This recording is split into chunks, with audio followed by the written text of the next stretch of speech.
Мен ауылыма қайтуға пойызға мінген болатынмын.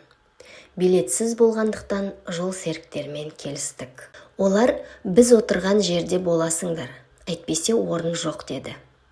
3 қыз болатынбыз. Жарайды деп келістік. Олар отырмады, кіріп шығып жүрді. Біз де ары-бері дәретханаға өткенде бір топ әскерден қайтқан жігіттер отырды. Ортаңғы вагонда ары-бері өткендерге тиісіп сөйлеп отырған. Қасымдағы қыз темекі шегетін болатын. Қасыма жүрші, қарап тұршы, қорқам дейтін. Тамбурда темекі шегіп тұратын.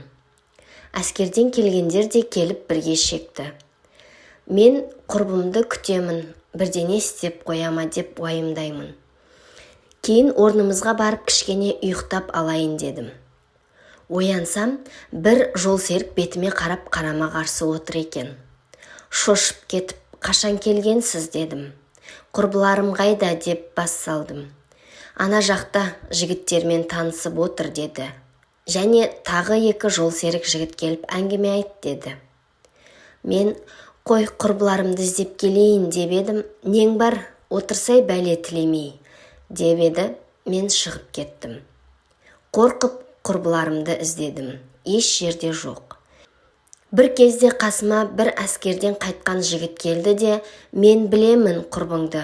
Апарайын ба, олар біздікілермен мас деді. Я, тез апаршы деп тіпті уайымдап кеттім. Тамбурға кірсек ешкім жоқ.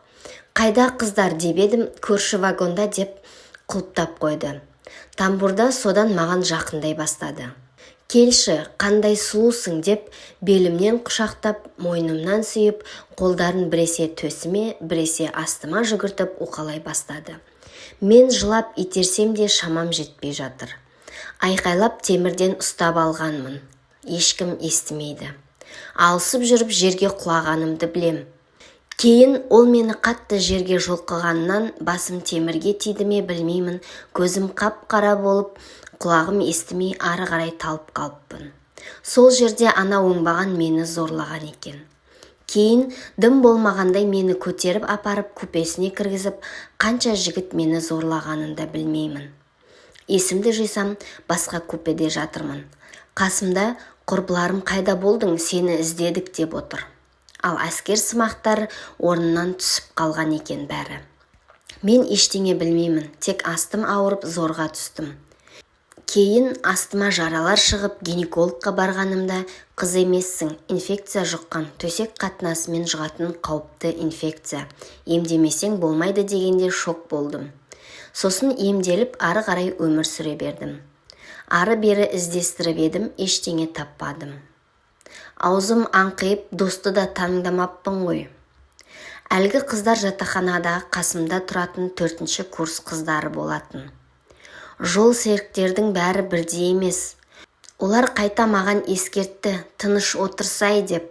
Құрбыларыңның сенімен ісі жоқ, әр жігітпен жыпылдасып отыр, қайтесің деп еді.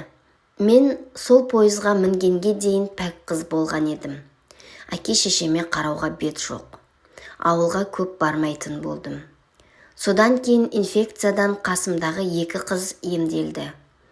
Бәрін айтып бергенімде, қоя берші, қазір қыздық мода емес деп түк қиналмай жауап берді.